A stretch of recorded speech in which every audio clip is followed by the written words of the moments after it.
अस्सलाम वालेकुम। मैं हूं डॉक्टर वासिफ इकबाल और आप लोग देख रहे हैं इल्म का शहर। मुझे उम्मीद है कि इस चैनल से आपने बहुत कुछ सीखने की कोशिश की होगी और इस चैनल को सब्सक्राइब करके आप बहुत सारी मालूमात हासिल कर ली होंगी। मुफीद वीडियोस आप तक पहुंच रही हैं।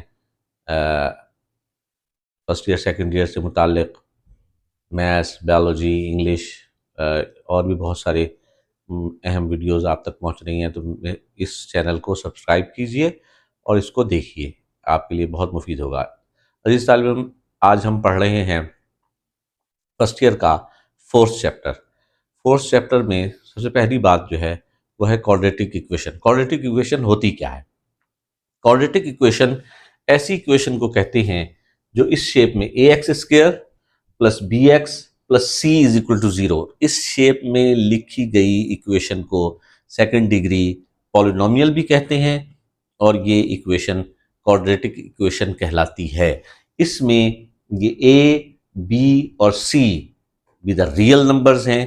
क्वाड्रेटिक इक्वेशन के लिए लाजमी बात है कि ये एक्स स्क्वायर का जो कोफिशिएंट है ए, ये जीरो नहीं होना चाहिए।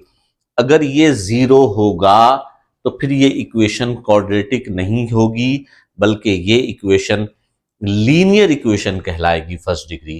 क्वाड्रेटिक इक्वेशन के लिए बी और सी जीरो हो सकते हैं। फिर इसके बाद मैं दोबारा दोहरा रहा हूं कि ये A B C real numbers हैं। इनमें क्वाड्रेटिक इक्वेशन में जो एक्स स्क्वायर का कोफिशिएंट है ए, ये जीरो नहीं हो सकता। अगर ए जीरो हो जाए तो फिर वो इक्वेशन क्वाड्रेटिक नहीं रहेगी, वो लीनियर इक्वेशन बन जाएगी, फर्स्ट डिग्री इक्वेशन बन जाएगी। इस सेकंड डिग्री इक्वेशन के लिए लाजमी है कि the coefficient of x square must be exist. B और सी जीरो हो सकते हैं, फिर भी इक्वेशन क्वाड्रेटिक ही रहेगी। अब देखते हैं कि इस क्वाड्रेटिक इक्वेशन को सॉल्व किस तरह किया जाता है। इस क्वाड्रेटिक इक्वेशन को सॉल्व करने के जो हमारे सिलेबस में मौजूद हैं वो तीन तरीके हैं। पहला तरीका है बाय फैक्टराइजेशन, हम इक्वेशन को फैक्टराइज करके करते हैं। दूसरा तरीका है कंप्लीटिंग स्क्वायर और तीसरा तरीका है क्वाड्रेटिक फार्मूला। अजीज तलबा, आपको ये बात बासानी समझ में आ जाएगी क्योंकि ये टॉपिक हमने मैट्रिक में भी पढ़ा हुआ है। मैट्रिक के सिलेबस में भी आप लोगों ने इसको पढ़ा होगा कि क्वाड्रेटिक इक्वेशन को कैसे सॉल्व किया जाता है। हम उसी मेथड को आज थोड़ा सा आगे बढ़कर समझने की कोशिश कर रहे हैं। तो आज सबसे पहले हम पढ़ रहे हैं इस वीडियो में कि फैक्टराइजेशन के जो क्वाड्रेटिक इक्वेशन है उसको बाय फैक्टराइजेशन किस तरह से सॉल्व किया जाता है। हमारे पास ये एक इक्वेशन है 9x square minus 12x minus 5 is equal to 0। तीन मेथड है, मैंने बताया। फैक्टराइजेशन का मेथड है, कंप्लीटिंग स्क्वायर का मेथड है, क्वाड्रेटिक फार्मूला का मेथड है। मैं कोशिश करूंगा कि इसी एक इक्वेशन को इन तीनों मेथड से सॉल्व करने की कोशिश करूं। पहले हम कर रहे हैं इसको फैक्टराइजेशन की मेथड से कि फैक्टराइजेशन का क्या तरीक़ाकार है, क्या अमल है। इसके कुछ स्टेप्स हैं जो अगर हम जहन में रखें तो बआसानी हम उसको फैक्टराइज कर सकते हैं। सबसे पहला काम यह है कि एक्स स्क्वायर के कोफिशिएंट को कांस्टेंट टर्म से मल्टीप्लाई करना है। जब हमने 9 को 5 से मल्टीप्लाई किया तो हमारे पास आ गया -45। हमारे पास जो फिगर हासिल हुआ, अच्छा अब एक बात जहन में याद रहे कि जब हमने इन दोनों को मल्टीप्लाई करके जो टर्म हासिल की है, पहले हम चेक करेंगे कि वो नेगेटिव है या पॉजिटिव है। अगर वो पॉजिटिव है, ये जहन में याद रख लीजिए, अगर ये पॉजिटिव है तो उसकी दो सूरतें हैं। या तो जो दो फैक्टर आएंगे वो दोनों पॉजिटिव होंगे, या जो दो फैक्टर आएंगे वो दोनों नेगेटिव होंगे। फिर मैं बात बता रहा हूं कि जब हमने इसको एक्स स्क्वायर के कोफिशिएंट को कांस्टेंट टर्म से मल्टीप्लाई किया, जो फिगर जो टर्म हमारे पास हासिल हुई वो पॉजिटिव आई है, पॉजिटिव आंसर आया है। तो अब जो दो फैक्टर होंगे वो दोनों या तो पॉजिटिव होंगे या दोनों नेगेटिव होंगे। अब उसका फैसला कैसे होगा कि दोनों पॉजिटिव लेने हैं या दोनों नेगेटिव लेने हैं, तो ये जो दरमियान में यानी जो बी टर्म है, ये एक्स वाली जो टर्म है, इसके साइन से फैसला होगा। अगर यहां पर पॉजिटिव निशान है तो फिर दोनों फैक्टर पॉजिटिव लेने हैं, और अगर यहां पर नेगेटिव निशान है तो फिर दोनों फैक्टर नेगेटिव लेने हैं। ये तो थी एक कंडीशन। दूसरी ये है कि अगर इसको मल्टीप्लाई किया और आंसर नेगेटिव आया है, जैसा कि अब आया है, तो नेगेटिव के लिए फिर दो बातें हैं। एक तो यह है कि दोनों पॉजिटिव नहीं होंगे, दोनों नेगेटिव नहीं होंगे, एक फैक्टर पॉजिटिव होगा, एक फैक्टर नेगेटिव होगा। लाजमन जब आंसर नेगेटिव लाना है तो यह लाजिम है कि उसमें से एक फैक्टर पॉजिटिव हो और एक फैक्टर नेगेटिव हो। जब दोनों को हम मल्टीप्लाई करेंगे तब नेगेटिव आंसर आएगा हमारे पास। अब किसको पॉजिटिव रखना है और किसको नेगेटिव रखना है? जब दो फैक्टर बना रहे हैं, एक पॉजिटिव लेना है और एक नेगेटिव लेना है, तो किस फैक्टर को पॉजिटिव लेना है और किसको नेगेटिव लेना है, इसका फैसला भी ये दरमियान का साइन करेगा। अगर यहां नेगेटिव है तो उन दो फैक्टर्स में से जो बड़ा फैक्टर होगा वो नेगेटिव होगा, जो छोटा होगा वो पॉजिटिव होगा। अगर यहां पर साइन पॉजिटिव का है तो फिर जो बड़ा फैक्टर है वो पॉजिटिव होगा, जो छोटा फैक्टर है वो नेगेटिव होगा। अब जैसे हमने यहां पर लिया हमारे पास आंसर आया है -45 नेगेटिव। तो अब हमने नेगेटिव का मतलब यह है कि दो फैक्टर बनाने हैं जिनमें से एक पॉजिटिव हो और एक नेगेटिव हो। अब जब हमने दो फैक्टर बनाने हैं तो एक बात यह तय है कि एक फैक्टर इससे लाजमन बड़ा होगा। ये जहन में रखिएगा कि जब एक पॉजिटिव और एक नेगेटिव लाना है तो जो एक फैक्टर, जो दो फैक्टर बन रहे हैं उसमें से एक, दोनों फैक्टर इससे छोटे नहीं हो सकते, एक फैक्टर को इससे बड़ा लाजमी होना चाहिए। अब हमारे पास 45 के लिए 15 और 3 ये दो फैक्टर हासिल हैं। अब इसमें से हमने तय करना है कि किसको, अब देखिए आंसर मान नेगेटिव लाना है तो इनमें से एक को पॉजिटिव रखना होगा और एक को नेगेटिव रखना होगा। किसको पॉजिटिव रखना होगा और किसको नेगेटिव रखना होगा, यह फैसला दरमियान का साइन करेगा। दरमियान में साइन नेगेटिव तो बड़ी टर्म के साथ नेगेटिव, दरमियान में साइन पॉजिटिव तो बड़ी टर्म के साथ पॉजिटिव लग जाएगा। अब यहां हमारे पास दरमियान में नेगेटिव का साइन है तो इसलिए 15 के साथ हम माइनस लगा देंगे और 3 के साथ पॉजिटिव लगा देंगे। तो हमारे फैक्टर बन जाएंगे 9x² minus 15x plus 3x minus 5 is equal to 0। क्योंकि हमें ऐसे दो फैक्टर चाहिए होते हैं कि जिनको मल्टीप्लाई करें तो वो आंसर आए जो हमारे पास ये n टर्म्स को मल्टीप्लाई करने से आया है, और उन फैक्टर्स को ऐड करें तो हमारे पास ये आंसर आए। तो अगर हम -12 -15 और +3 को ऐड करेंगे तो -12 हमारे पास आंसर आएगा, और इन दोनों को अगर हम मल्टीप्लाई करेंगे तो -45 हमारे पास आंसर आ जाएगा। अब हमारे पास इक्वेशन बन गई 9x। अब इन दोनों को हम अलहदा लेंगे और इन दोनों को अलहदा कर लेंगे। इन दोनों में से देखेंगे क्या चीज कॉमन निकलती है। कॉमन वो चीज निकलती है जो दोनों पर डिवाइड हो जाती है। 3 दोनों को डिवाइड कर देता है, कॉमन आ जाएगा। x दोनों में से कॉमन निकलता है तो यहां बच जाएगा 3x माइनस 5 प्लस यहां से 1 कॉमन निकलता है 3x माइनस 5। और यह भी याद रखिएगा फैक्टराइज करने के बाद जब ये फैक्टर बनने चाहिए तो ये दोनों फैक्टर सेम होने चाहिए। अगर ये दोनों फैक्टर सेम नहीं निकल रहे तो इसका मतलब है कि आपने जो फैक्टराइजेशन की है वो दुरुस्त नहीं है। जो फैक्टर आपने बनाए हैं वो ठीक नहीं बनाए, उनको दोबारा देखें, उसको दोबारा बनाएं कि ये वाला पोर्शन, ये वाला फैक्टर दोनों तरफ सेम बनेगा तो सॉल्व होगा। अगर ये दोनों के फैक्टर सेम नहीं होगा तो इसका मतलब है आपका सवाल गलत हो रहा है। अब ये फैक्टर हमारे पास दोनों सेम आ गए हैं, इसमें से हम इसको कॉमन ले लेंगे तो हमारे पास आ जाएगा 3x माइनस 5। जब यहां से 3x माइनस 5 कॉमन लेंगे तो यहां हमारे पास बच जाएगा 3x और यहां हमारे पास बच जाएगा 1।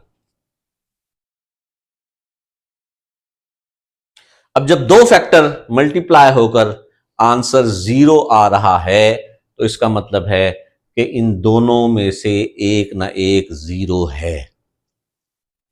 कोई भी दो चीजें प्रोडक्ट हो रही हैं और आंसर 0 आ रहा है तो इसका मतलब होता है कि या तो पहला फैक्टर 0 है या दूसरा फैक्टर 0 है। इन दोनों में से कोई सा एक फैक्टर लाजमन 0 होगा। अगर ये फैक्टर 0 है तो इसका मतलब है कि 3x इज इक्वल टू 5, या अगर ये फैक्टर 0 है तो 3x इज इक्वल टू -1। यहां से हमारे पास x आ जाएगा, 3 उधर जाकर डिवाइड हो जाएगा 5/3, और यहां से हमारे पास x आ जाएगा -1/3। ये दो फैक्टर हमारे पास आंसर आ गए। तो इसको अब अगर हम लिखेंगे तो solution set is equal to हमारे पास बनेगा 5/3 और -1/3। अच्छा, इसको हम चेक भी कर सकते हैं। अगर रीचेक करना चाहें तो हम इस तरह से इन वैल्यूज को चेक करने का तरीका यह है कि हम इन एक्स की इन वैल्यूज को अपनी दी हुई इक्वेशन में पुट करें।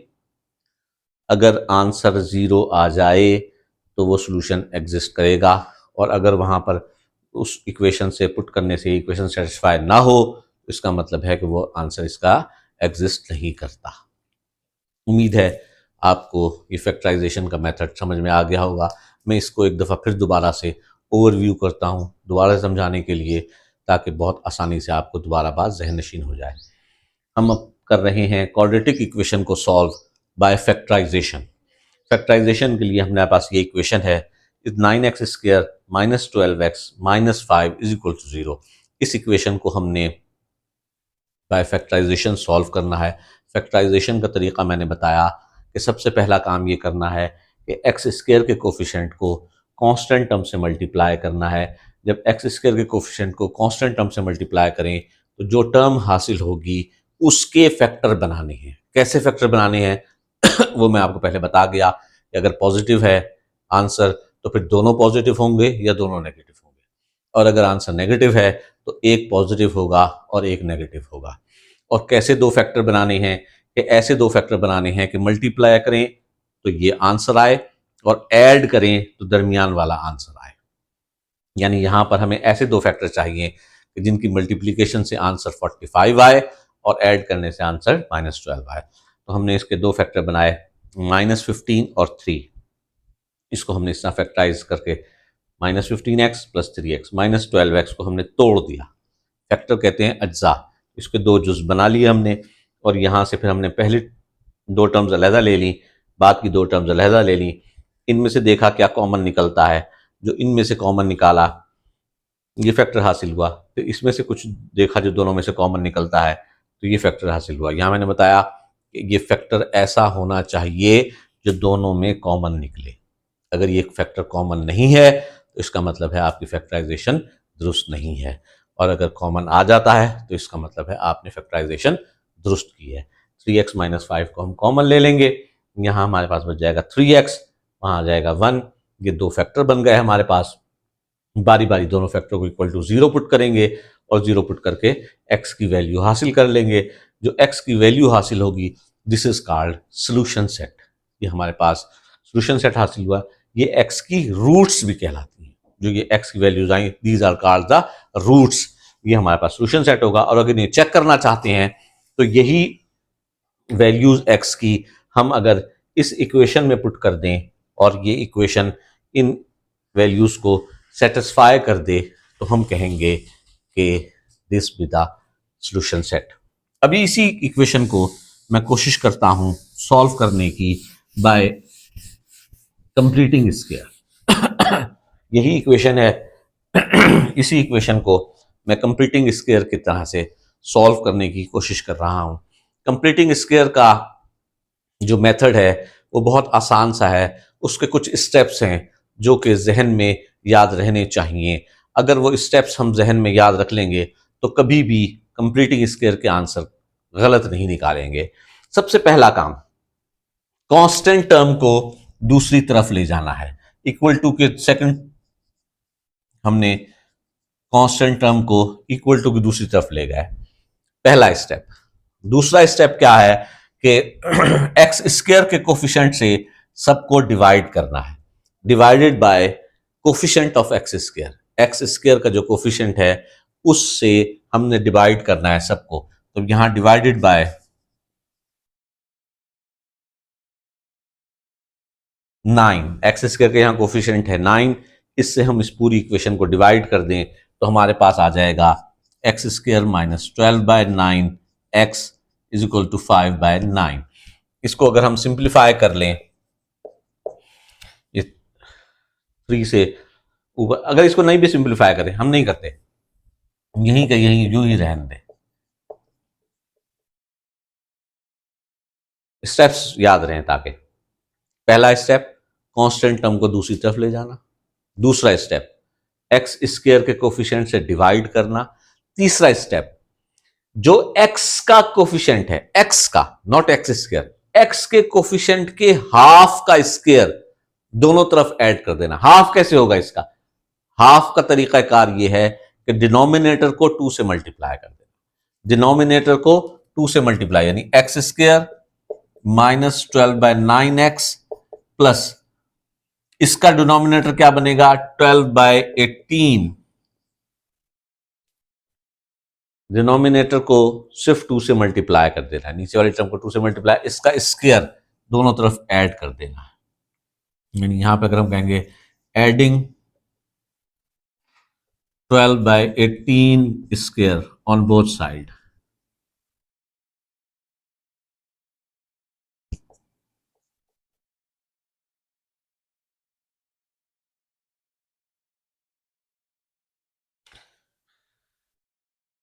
एक्स के कोफिशिएंट के हाफ का स्क्वायर दोनों तरफ ऐड कर देना है।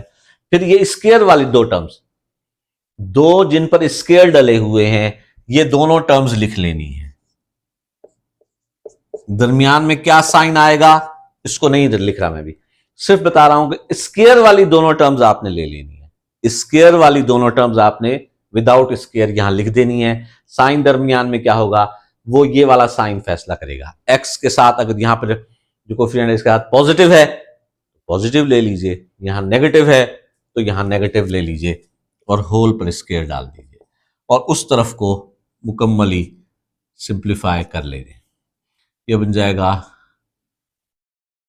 2/3 का स्क्वायर। इसको भी अगर हम यहां पर भी अगर सिंप्लीफाई कर लें तो ये बन जाएगा 2/3 का स्क्वायर, 5/9, इसका स्क्वायर खोलेंगे तो 4/9, इसका एलसीएम ले लें 5 + 4, 9/9 इज इक्वल टू 1। दोनों तरफ का अंडर रूट ले लेंगे तो x -2/3, जब भी अंडर रूट लेते हैं प्लस माइनस लग जाएगा और आंसर आ जाएगा 1 का अंडर रूट 1 होता है। ये टर्म उधर ले जाएंगे, हमारे पास आ जाएगा +-1 + 2/3। एक दफा प्लस के साथ सॉल्व करेंगे, एक दफा माइनस के साथ। 1 + 2/3 -1 + 2/3, इसको सिंप्लीफाई करेंगे तो 3 + 2/3 -3 + 2/3, ये आ जाएगा 5/3 और -1/3। तो ये जो हमारे पास, अगर आपने याद हो तो जो भी पीछे हमने फैक्टराइजेशन करके जो सोल्यूशन निकाला था, सेम वही सोल्यूशन हमारे पास कंप्लीटिंग स्क्वायर से निकला है। ये मेथड कंप्लीटिंग स्क्वायर का है। एक दफ़ा फिर इस मेथड को दोबारा से दोहरा रहा हूँ। जो स्टेप्स हैं, सबसे पहला काम क्या है, कांस्टेंट टर्म को दूसरी तरफ ले जाना है। दूसरा स्टेप एक्स स्क्वायर की जो भी टर्म्स हो उस पर पूरी टर्म इक्वेशन को डिवाइड कर देना है। जब इक्वेशन डिवाइड हो जाने के बाद जो हासिल हो, एक्स का जो कोफिशिएंट हो उसके हाफ का स्क्वायर ऐड करना है दोनों साइडों पर। Adding half of x, the coefficient of x का हाफ करके उसका स्क्वायर करना है, दोनों साइडों पे ऐड कर देना है। और फिर यहां पर जो दो स्क्वायर वाली टर्म्स हैं, वो दोनों स्क्वायर वाली टर्म्स आपने लिखनी है। अगर यहां पर एक्स वाली टर्म के साथ प्लस है, दरमियान में प्लस लिखिए, अगर माइनस है तो माइनस लिखिए और होल का स्क्वायर डाल दीजिए। इस दोनों तरफ को सिंप्लीफाई करें, अंडर रूट लें और आपका एक्स का आंसर हासिल हो जाएगा। उम्मीद है कि आपको ये दोनों तरीक़े बआसानी समझ में आ गए होंगे। हम अब अगली वीडियो में इसके अगले तरीक़े के साथ हाज़िर होते हैं। शुक्रिया।